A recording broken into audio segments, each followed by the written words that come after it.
Good afternoon, everyone, and thank you so much for taking the time to join us today for our virtual panel discussion. My name is Alan Elias, and I work at eBay on our government relations team in Washington, D.C. I will be moderating today's conversation focused on expanding economic opportunity for small businesses through e-commerce and how it offers a pathway to recovery. We are fortunate to have with us a panel comprised of e-commerce and small business experts and practitioners. Each has a unique perspective on how the landscape for American small businesses has been changing in recent years and how that change is being accelerated by COVID-19. One of the many things we have learned over the past 4 months is that the pandemic is a complex and fast-moving situation that has made it even more challenging to run an independent small business. Daily routines, business plans, and customer bases that were carefully crafted over a number of years have been upended. However, small businesses are doing all they can to meet this challenge and are innovating and evolving, and this includes building their e-commerce capabilities. On that note, today, eBay released a new report focused on how it is harnessing technology to connect small enterprises to shoppers around the world and the resulting growth opportunities. The findings presented in our new report suggest the global commerce opportunities offered by eBay can deliver economic recovery for American small businesses regardless of location. We invite you to check out this new report, which is available on ebaymainstreet.com. Now I'd like to turn to our panelists, who will help us understand more deeply how small businesses are adapting to the pandemic, the impact of e-commerce, and the prospects for economic growth. First, offering a perspective on the national landscape for small businesses is Rhett Buttle, Co-Executive Director of the Small Business Roundtable. The Roundtable is a coalition of leading small businesses and entrepreneurship organizations dedicated to advancing policy, securing access, and promoting inclusion to benefit the businesses at the heart of the American economy. Rhett is also the founder of Public-Private Strategies, a consulting firm that is exclusively focused on where the public and private sectors meet. The firm is a leader in engaging business leaders from the small business community to the Fortune 100 in the most pressing policy issues of the day. Next, we have Danna Golden, the owner of Saddle Up, a Western saddle and tack shop located in Longmont, Colorado. Danna's father started the business and she joined in 2009, taking over the marketing and finance work. She bought the company in 2014 and has been selling her products on eBay ever since. Selling online has helped Saddle Up experience strong growth, and she recently purchased a new and larger warehouse to keep up with demand. Next, we have Frank Guerra, the owner of Rising Star Medical Supply, a company he founded with his wife, Martha, and specializes in serving medical institutions with lab equipment. They started the company in 2005 and began selling on eBay in 2015. Selling online has helped diversify their customer base to reach not only doctors' offices, but also everyday consumers. To keep up with demand, Rising Star Medical Supply moved into a 1,500 square foot warehouse 5 years ago, where they operate out of full-time.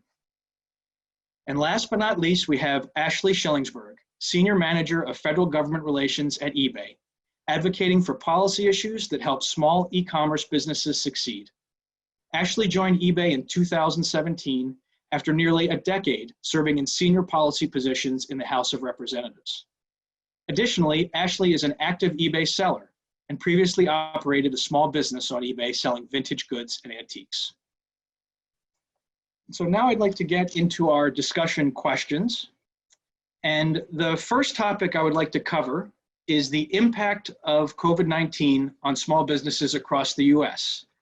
And Rhett, I'd like to start with you. It's now been about 4 months since the various lockdowns began in the United States. Can you provide our audience with an overview of what you're hearing from your membership regarding the impact of the pandemic on small businesses during this time, the current state of play, and also how you see the landscape potentially changing over the remainder of 2020? Happy to do so. Well, first, let me just say thanks to Alan, Ashley, Sharon, Christina, the whole eBay team for convening this important forum right now. I think we are seeing now more than ever the importance of e-commerce and digital tools to small business. And I think that kind of hints a little bit about what I want to talk about. I think first, it's I always like to end in optimism, and that's where I'll end, which I think is, to be a small business owner, you have to be optimistic. But the situation was pretty dire at the start of COVID-19. I think for a lot of folks, there was an underestimation of sort of how a public health crisis could affect small businesses. And in many cases, what we were hearing from small business owners and small business leaders is that this was actually worse than any other previous experience or recession that they had been through. And I think, in that beginning, there was a lot of challenges. We were seeing it reflected both in anecdotal evidence and also in a lot of survey and research data we've been doing. I think some of it was small business owners necessarily hadn't been through something like this before.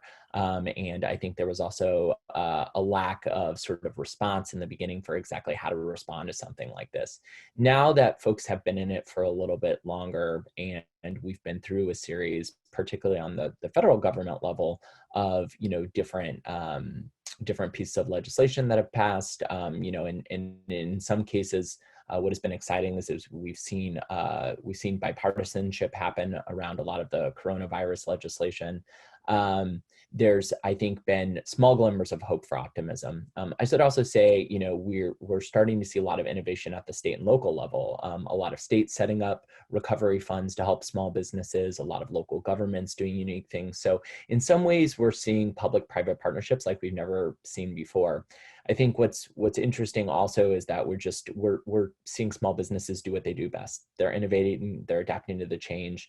And I think for a lot of them who hadn't been as experienced with being online or being digital or experiencing with e-commerce, this has really sort of provided, we all need that like a little extra nudge in our life. This has provided that extra nudge to encourage some of them to really think about an e-commerce market. And that has been a really exciting development. And for me, and I think for those of us who sort of work in the policy landscape, I think that's a lot of hope for optimism. And I think that that's what we're going to see for the future. I, like everyone, I'm optimistic we're going to find a vaccine and life is going to return to sort of what we all sort of deem as normal, but we'll have learned a lot from this. But I think one of the benefits out of this, if we can say that there's going to be a benefit, is, we are seeing more small businesses really recognize the importance of digital tools, e-commerce, and the importance of really thinking about that as part of their strategy. Great, thank you. It was a great way to kick this off. And I think now I would like to hear from our small business owners. Danna and Frank, you are on the front lines. You're operating businesses that sell locally, nationally, and globally. Could you tell us a little bit about how your businesses got started, what you sell, and how you've been impacted as a small business owner by the pandemic? Danna, why don't we start with you? Danna, you're on mute. All righty, sir. Thank you so much. Saddle Up got started. My dad actually started buying and selling saddles as a retirement hobby. He started to grow and then came to me as I was in financing and marketing in the corporate world. And I looked at his books and seen opportunity and suggested that we teamed up together. I started selling on eBay right before I bought the business in 2014. And it was definitely one of the best things that I've ever done. Just the platform and being able to reach so many buyers on such a big platform for a small business, it really helped us get noticed. It helps you grow your inventory. And so it was absolutely a wonderful move. When we first got put on shutdown and, just so busy with day-to-day operations, I wasn't much of a news watcher. And so it happened to me pretty quick. One day I'm like, why is there no toilet paper? And it seems like just a few days later, it's like, you're shut down. So I was very, very taken by surprise. I thought for myself that it'd be a nice quiet time to get caught up on a lot of admin things, and I would just use it as an opportunity to redo some of my business plan and so forth. I was absolutely wrong. I sell saddles and tack for horses. Horses are something that you can do social distancing very well. So just like a lot of the bike shops, business was absolutely crazy. So I let all my employees go, and they were working from home. However, I started to work from 7 a.m. till 11 or 1, just trying to get caught up on shipping, messages, phone calls, etc. So the fact that I did have an established eBay business when the pandemic hit honestly helped save my business completely. The organic growth that I got from my website was also a wonderful thing. Just the amount of people searching and looking for different things helped our organic growth, and I'm still seeing positives from that on our website.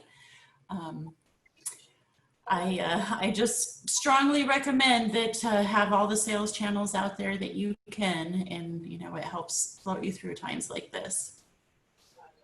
Thank you. Thanks for Absolutely. sharing that. That was great. Frank, why don't you tell us a little bit about how it impacted, or how you got started, excuse me, and how you've been impacted as well.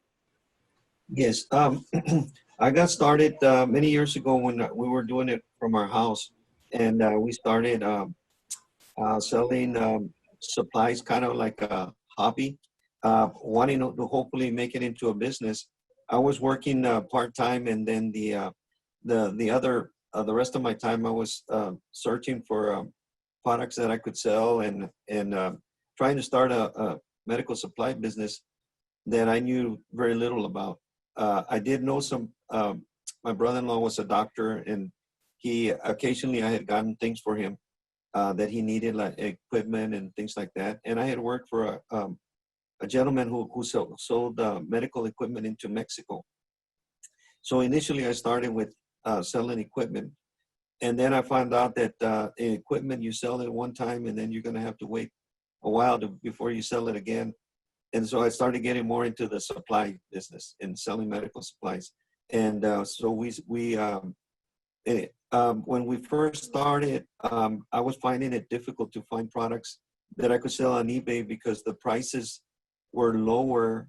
What I was paying, I wouldn't be able to compete with a lot of the established people that were already on eBay. But as I went along, little by little, we started adding a few things here and there that we could sell. And eventually I found more suppliers, a better supply chain that I could have more products. I think right now we have 80 something products, and it was mostly laboratory supplies, diagnostic supplies, blood collection items, that type of thing. And then now we've shifted to, we still have that, but we're doing more of the personal protection equipment and supplies that are needed right now. And eBay's been really, really good for us. I have a big love for eBay because it's helped us when initially, like in February, March, around, I think it was March, our business slowed down drastically here. Even right now, our sales to who are normal customers, which is the doctor's offices, the medical clinics, a lot of them aren't seeing patients, or a lot of them are seeing them on Zoom, or they're not seeing the volume of patients that they used to see. So because of that, we're not selling enough supplies and diagnostic testing to them. And so that's where eBay's been very helpful, in that we've been able to continue maybe half of our business through eBay. And we've been able to keep all our staff working. We've never had to lay off anyone. And so it's been a tremendous help for us. Thank you, Frank. Thanks for sharing that. And I think both your stories are inspiring, and I think reflective of a lot of what small businesses are going through as well. So thank you both for sharing that.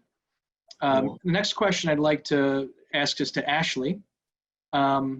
A June 2020 report from eMarketer on U.S. e-commerce projected that U.S. consumer spending on e-commerce is expected to increase 18% this year.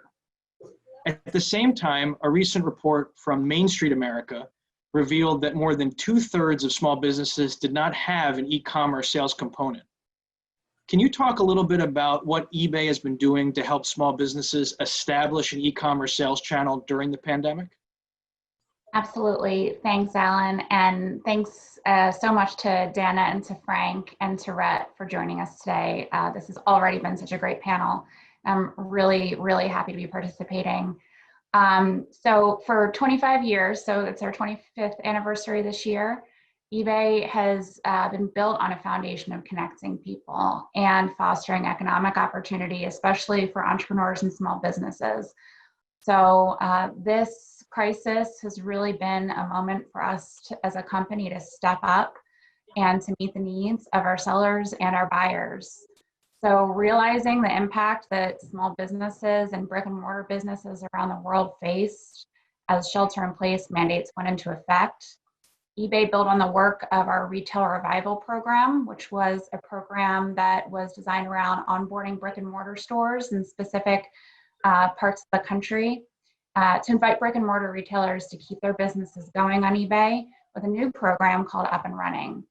eBay also pledged $100 million to help small businesses across North America. So this Up and Running program is a business accelerator that includes no listing fees for 2 months, a free store subscription, access to webinars and e-learning opportunities. And we've had thousands of sellers sign up on eBay since we started the program. Additionally, one of my favorite things that we've done as a company since the beginning of the COVID crisis was start a small business hub, which highlights inventory from small business sellers. So consumers can shop online and still shop small and support people who are supporting jobs in their local communities like Danna and Frank. So we're still facing a lot of uncertainty in the US, but we're seeing that e-commerce is helping sellers and consumers alike stay safe. And I think there's a lot of potential here. Thanks. Great, thank you. So for our next topic, I would like to examine how e-commerce has really transformed small businesses and what it means for advancing economic recovery. And Ashley, I'd like to stay with you for the first question. For nearly 10 years now, eBay has been conducting research, examining how globalization and technology empower small businesses to participate in a more inclusive and robust economy.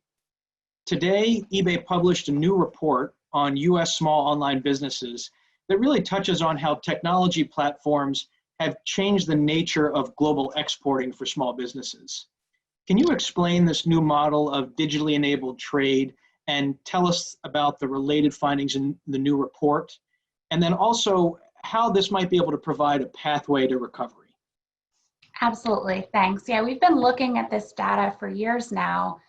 And historically, just thinking about trade and what trade is, selling across borders, accessing global consumers took a lot of work and investment. You had to identify specific target markets, maybe even just one target market, invest and develop relationships in those markets, contract with logistics providers, distributors, potentially advertise. You may have currency, language issues. The high cost of all this work meant that only the largest businesses had the capacity to invest in global trade, and small businesses were really cut off from the entire global marketplace. Now, though, with digital tools and platforms, you can eliminate most of these barriers to trade. So on eBay, virtually anyone can create a listing and automatically reach 174 million active buyers around the world. So the report that Alan mentioned, this year's eBay's US Small Business Report, finds that 96% of small businesses on our platform are exporting. That means virtually all of the American small businesses selling on eBay are selling to customers in other countries. That number is particularly staggering when you compare it to only 1% of traditional businesses that export. So almost all eBay small businesses export, whereas virtually no small businesses in the traditional economy export.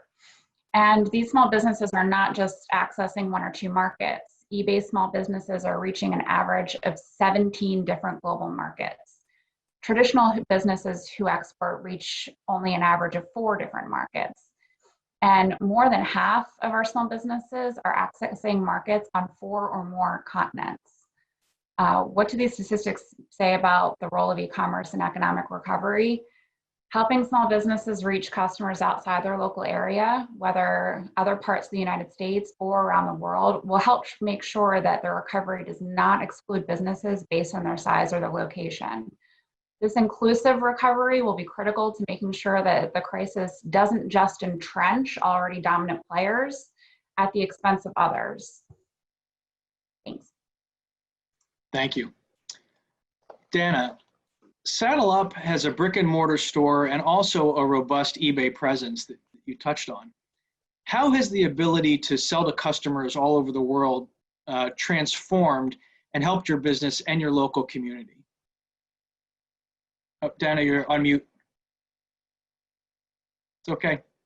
So very sorry. I'll learn. So like I said before, the eBay platform and where it allows me to reach out to is absolutely amazing. My older saddles, I tend to have that inventory stock up for quite a while. I can't tell you exact numbers, but I know for a fact while we were all on shutdown, a lot of folks really got on eBay that normally wouldn't have the time and capacity to.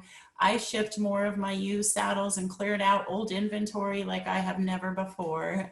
Shipping saddle pads to Russia. I mean, absolutely amazing in a time of a pandemic when you can't even reach your local customers right down the road from you, that you can ship to almost any country in the world. So eBay has given me opportunities that I would have never been allowed. Did you ever think that you'd be reaching that far around the world with your saddles when you got started? No, absolutely not. Even more so, my father absolutely thought not. Yes. And then kind of related to that, what do you think are the key upsides of combining like a physical store business with online commerce? The wonderful benefit as a small business, as I've grown, you know, I did not have deep pockets getting this started. My dad started it as a retirement hobby, so all my pennies have been gone back into getting inventory. When I'm selling on multiple sales channels, it allows me to expand that inventory and sell, so I'm not just waiting for someone to walk through the door and hopefully buy that item. I'm showcasing it worldwide. So it allows me to hugely expand the amount of inventory that I'm able to keep in the store because it allows my turnover to be much better. Great, thank you. You're welcome. Frank, can you talk a little bit about a challenge that selling on eBay has helped you overcome? And also, again, how the e-commerce has really helped adapt your small business really to just the new realities of the pandemic? Yes. Well, one of the challenges that we've overcome, it was I think like I was saying, March was a very difficult month, and we did not have we weren't set up yet for selling personal protection supplies that we're selling right now. So we had to find where to find the supplies and all this. And but we kept selling a little bit of the other things that we sell, and so we started shifting our inventory to a different clientele, a different market, where now it's you know, pretty much anyone throughout the U.S. Now, a lot of these products are not supposed to be sold exported. You know, like hand sanitizers and certain things, you're not allowed to export. But here, there's been so much demand for it. I know that there was times we would put like alcohol bottles, and we would go through a case in 2 or 3 cases in about an hour or two, and but we only had a limited supply of that. But that, in other words, all those items that we already had helped us to buy the other items that we were needing to stock up on this market, on what's needed for this market. It's just, I guess the hardest thing to do is to adapt to the changes and that are coming, and figuring out ways how you can meet the demand or what people are looking for out there on the market. I do notice that I buy some things, and then I rebuy them when I need them. And then sometimes the market has changed, the price have changed. Some things that I was selling at a higher price, well, now more people entered the market, and then it's at a lower price. So it's a constant adjustment. But in many ways, eBay is helps us to, if nothing else, sell what we have, to bring in different inventory, different supplies that meet the needs of our customers. I think, I'm not sure if that's what you're asking. oh no, that was, thank you, Frank. That was great. And it really, I think, sets up the next question I have for Rhett. You know, a recent survey from the Society for Human Resource Management has revealed that the pandemic has been a driver of innovation for small businesses, kind of echoing what you had said earlier. And this, you know, and this includes shifting to e-commerce. You touched on it a little bit, but I kind of want to revisit this in terms of how have you seen small businesses innovate over the past few months? And how would you frame that role of innovation, such as small businesses going global, really in advancing economic recovery?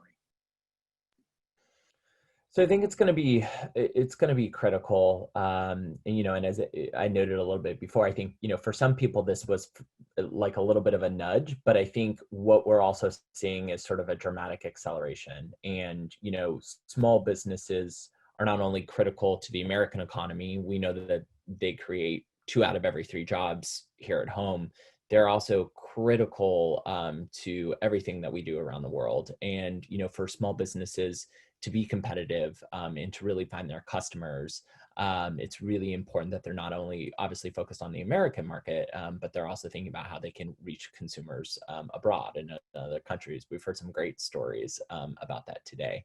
And I think what we're really seeing is one of the things I love about working with small business owners and entrepreneurs is they're the best innovators. And so, you know, we've seen some of the fun experiences of, you know, so many businesses, right, have immediately thrown in to become innovative on how to help strengthen our country, right? For some of them, it's very basic.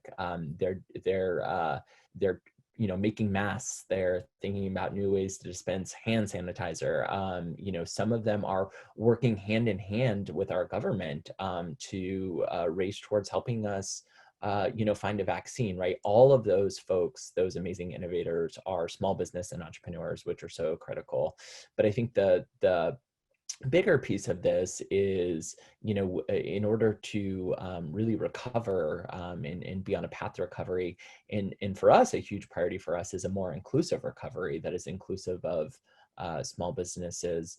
You know, we're really, I don't want to say like, I mean, maybe we are seeing a digital revolution, right? But we know that in some ways, I like to call it like a digital safety net. You know, businesses who are really embracing e-commerce and digital tools, A, they weathered the crisis better, but B, we see that they're recovering faster. And that is important not only for what's happening here at home, but that's going to be important as they seek to expand their businesses and find new customers abroad. So in some ways, it's very exciting. Like it's a, you know, I know it's a time where we're all kind of, you know, questioning sort of like what the future is going to look like. But in some ways, we're laying the groundwork for, you know, once we get through COVID-19, a platform that really is going to allow these businesses to really continue to excel and expand. Great, thank you.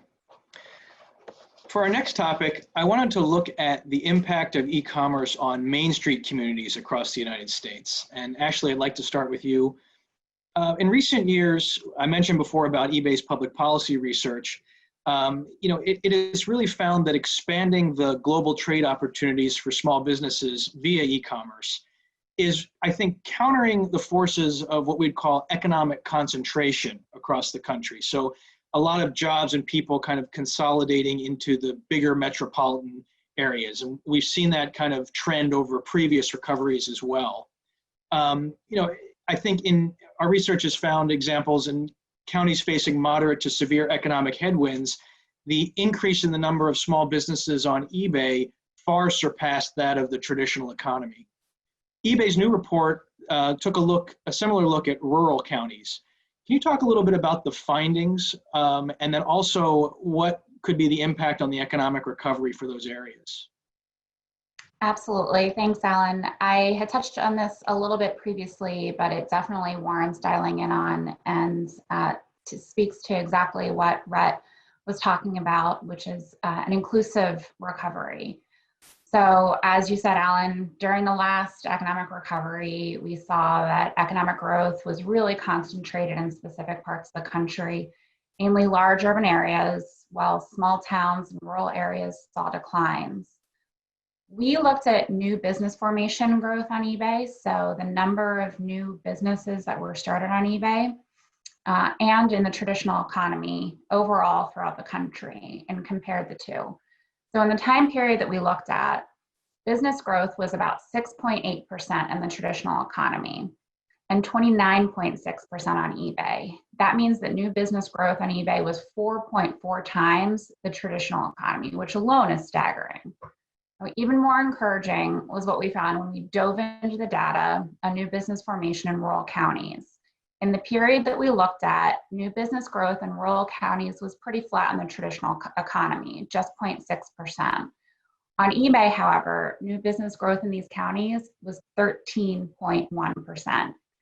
Moreover, if you look at the states with the most challenged rural economies, states like West Virginia, Missouri, Kansas, Kentucky. So in the 10 most challenged states where rural counties saw declines in new business formation in the traditional economy greater than 2%, those rural counties actually experienced positive growth on eBay. So you saw declines in the traditional economy over this period in these rural counties, but growth in new business formation on eBay. In fact, the 3 states with the largest declines in new business growth actually had the largest increases in small business growth on eBay. So what's exciting about this data is that it shows how e-commerce has the capacity to really democratize economic growth and recovery across geographic areas, which is going to be critical as we continue to look at recovery through the lens of COVID. Great, thank you. Rhett, kind of to follow up on that, there have been a number of recent studies examining the declining rates of dynamism in the US economy over a number of decades and how this is impacting rural areas in particular. Across numerous data points, there is evidence that rural America is falling behind metropolitan regions and that the pandemic could potentially further widen this gap. In May, you wrote a piece in Forbes focused on the importance of putting small businesses at the center of the recovery efforts. Can you talk about why this strategy will help rural America in particular and how e-commerce can have a positive impact on the small rural business recovery?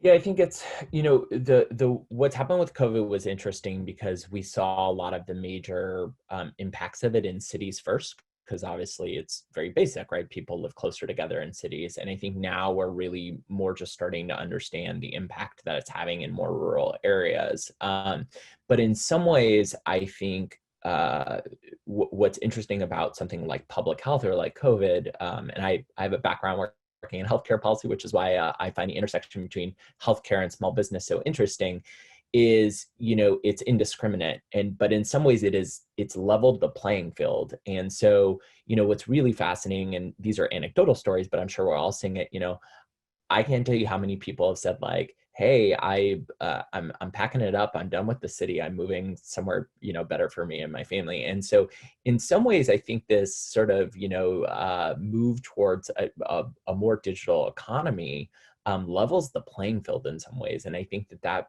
promotes a lot of real exciting challenges for rural America.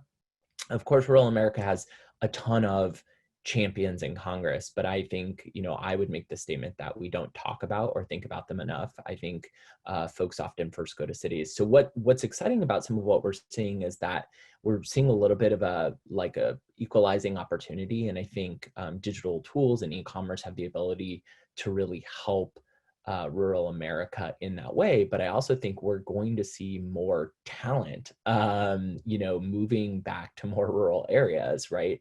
One of the things that is interesting about entrepreneurship, we also we have to talk about like how gritty they are, but it's hard. It's hard to be an entrepreneur, and so I think we have to be really intentional about the way that we think about rural America. And part of that is thinking about policy prescriptions. And so when we think about a more digital economy and digital tools, we really have to think about things like access to broadband.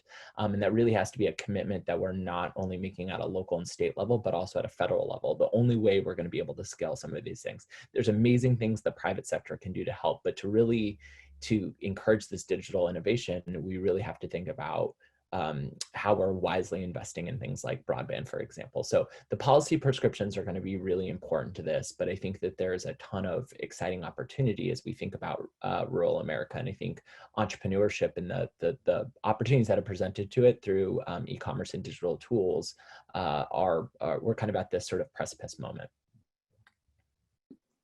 Great. I'm glad that you touched on, I think, you talked about people being potentially forced to move because of the economic changes. And it really leads me, I think, into the next question for our small business owners. You have both discussed how e-commerce has become a very important component of your business. And we've heard from small businesses throughout the country, really, that e-commerce has allowed them to reach new customers, but while staying in their communities in which they have put down roots over a number of years. Could you talk a little bit about how you have stayed connected to your local economy and communities? And Frank, why don't we start with you?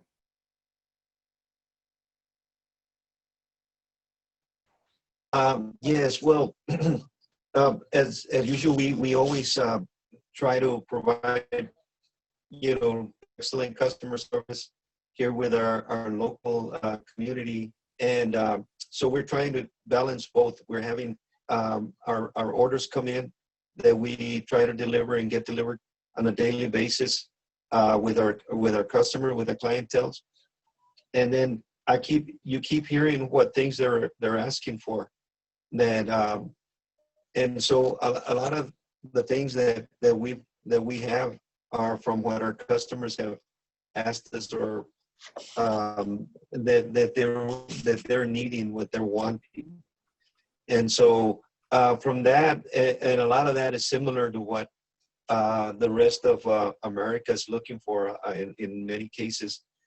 But yeah, it's trying to balance making sure that we take care of all our customers here, and at the same time, I try to get everything out that I get in from eBay, for example. All the orders that come in before like 4:30, we close at 5.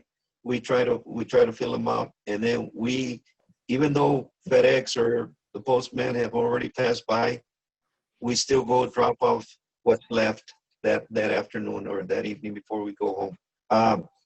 So we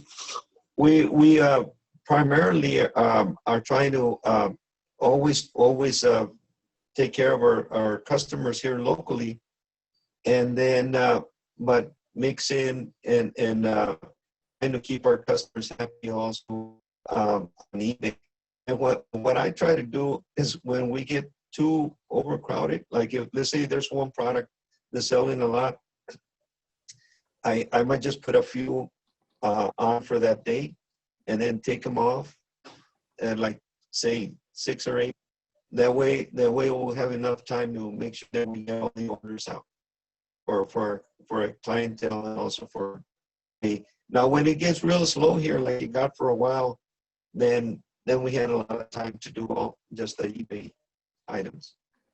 But yeah, it's mainly listening to what our customer needs are, and we're mainly in the medical field. That's with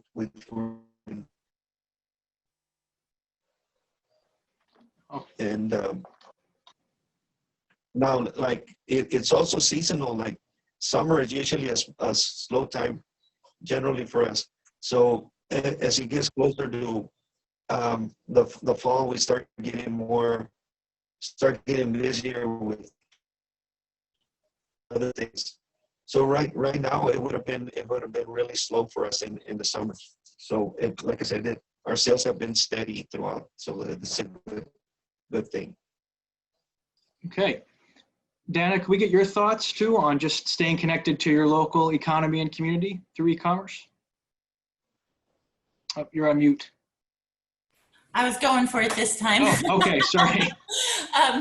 So absolutely, you know, the online presence has helped us tremendously. I did a lot of hitching post pickups rather than curbside pickups for local customers during the shutdown, but just having that presence in such a strange time allows our customers to still do business with us and support local small businesses. Without that e-commerce presence, it really isn't possible. So that has helped us tremendously.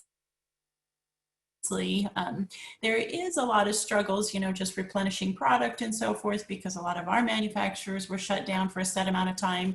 They're still trying to get caught up, but we have built such great relationships within the community. They've been very, very patient with us and very understanding. So for us, it hasn't been a whole lot of issue.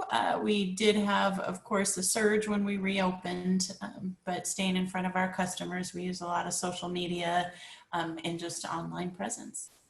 Okay. The next area that I'd like to cover is government relief and support for small businesses that have invested in an e-commerce future.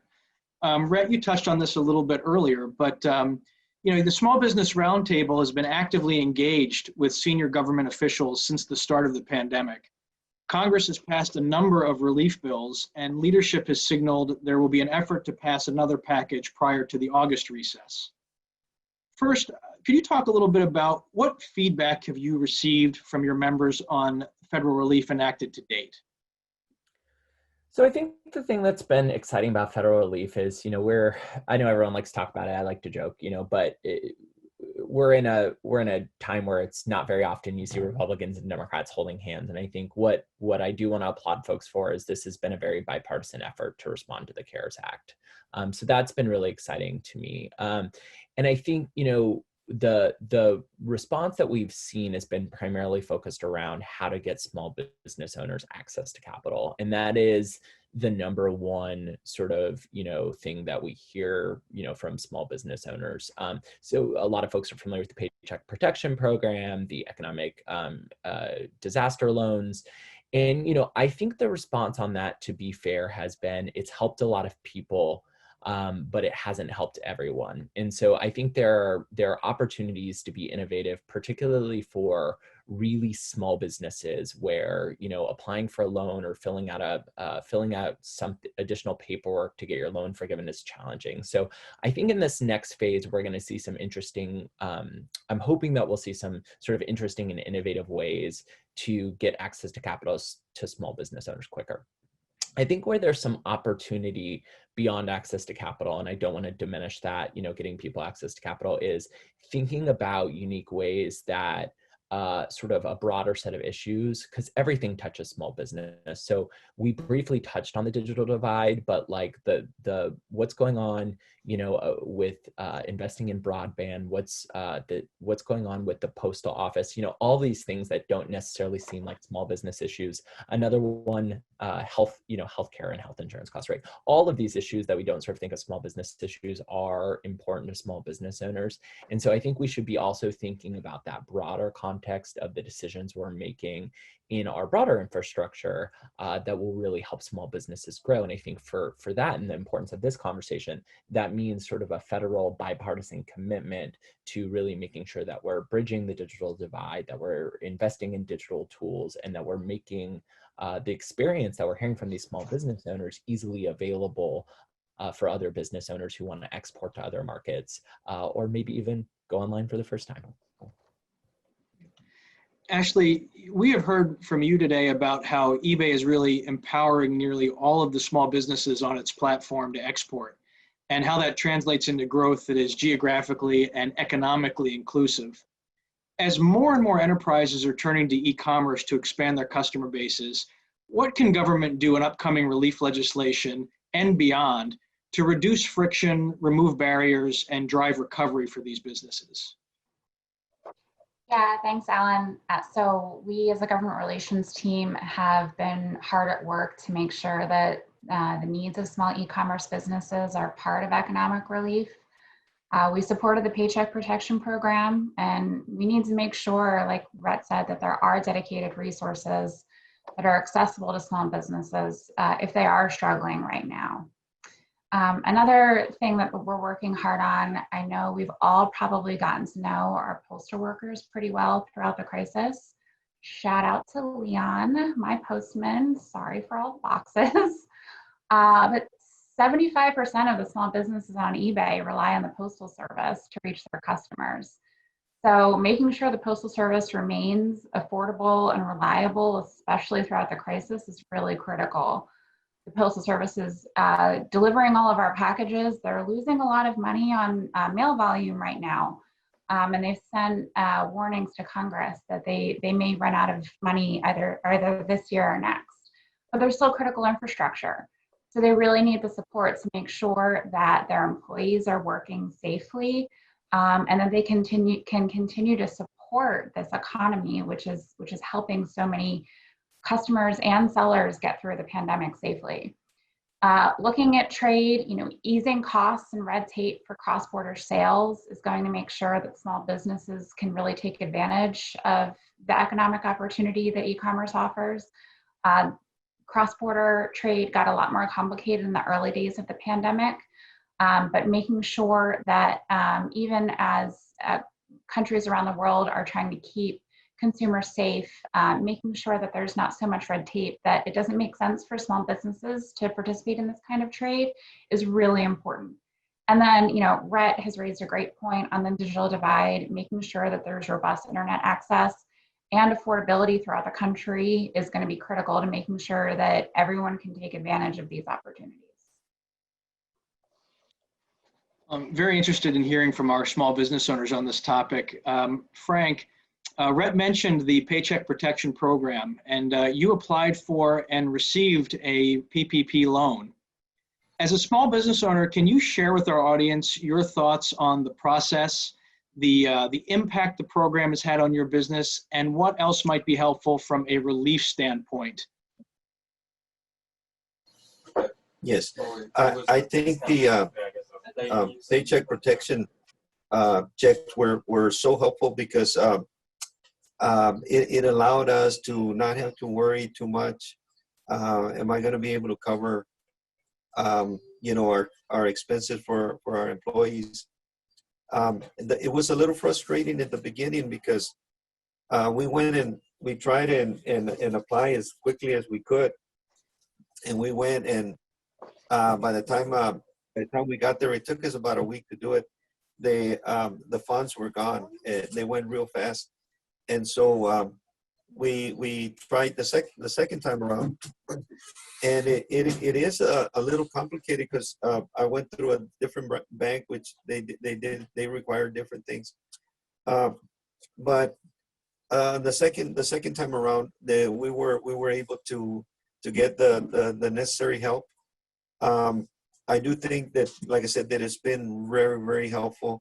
I think that there's talk about doing it again for certain businesses, and as much as we say, well, it'd be great if we got some more assistance, I think they need to see which industries need it the most. There's certain industries that have been hit harder than we have. We've been fortunate that we've been able to stay the course, and really, I think we've might have even been doing better right now than we would have without this pandemic. Unfortunately for some people, but they need to see which industries are hit harder, that they need to help a little bit more. I know, for example, the restaurant industries, the people, the movie theaters, any places where there's large gatherings. So yeah, retail has been hit. So I'm just saying, if they do it another round, I would be happy to see them analyze where to send the money to, the funds to. No, I can't hear. Now I'm on mute. Danna, sorry, what can government do to further help and support small businesses such as yours to kind of weather this storm and keep growing? I agree. I did also take advantage of the Paycheck Protection Loan. I have a great relationship, so it was fairly easy for me. And I had my banker going, come on, let's get it done. Without that help, as a small business, I would not have had access. I absolutely know I would not have.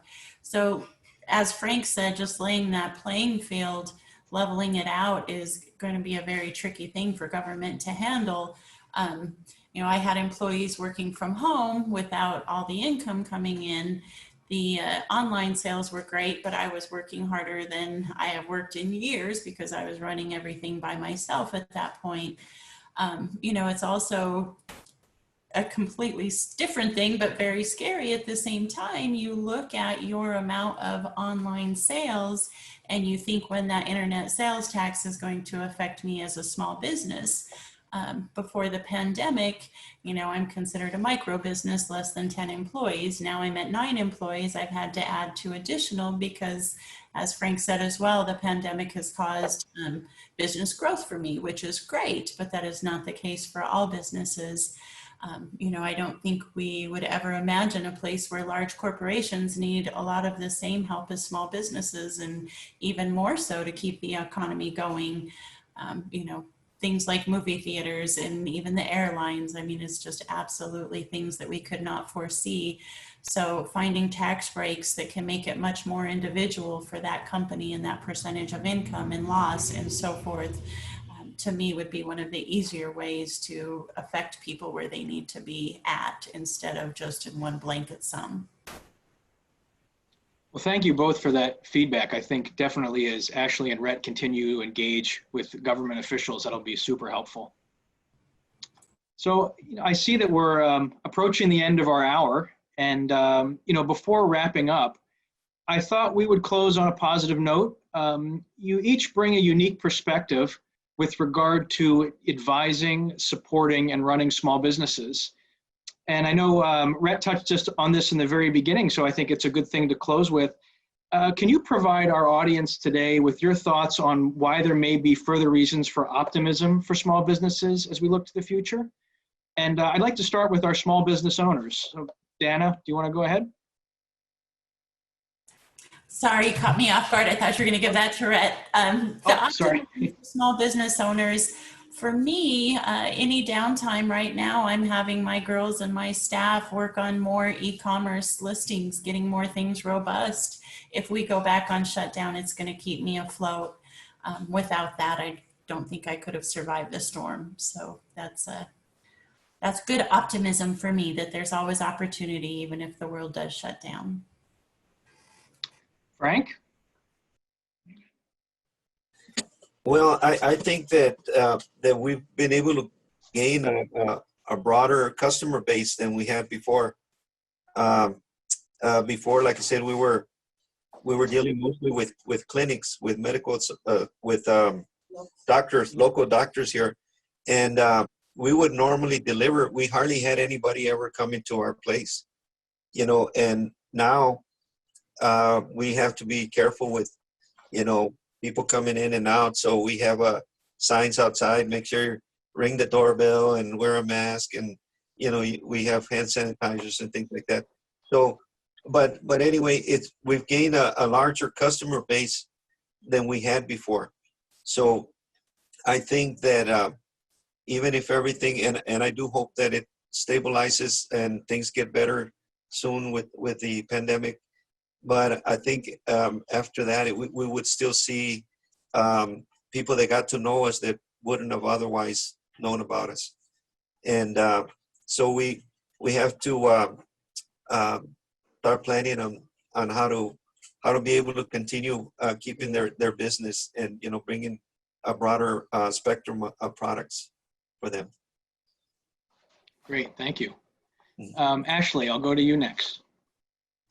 Thanks. Yeah, working with our small businesses is always my favorite part of my job here at eBay, and hearing about the great stories about how many people have pivoted, whether it is selling online for the first time or sourcing different equipment or making face masks has really been very inspiring for me and helps me do my job every day. So thank you so much to Danna and to Frank for sharing your stories, and to all of our sellers who are working hard right now.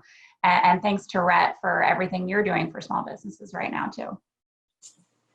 And Rhett, I'll give you the final word. You mentioned optimism in the first question, and so you can close us out today.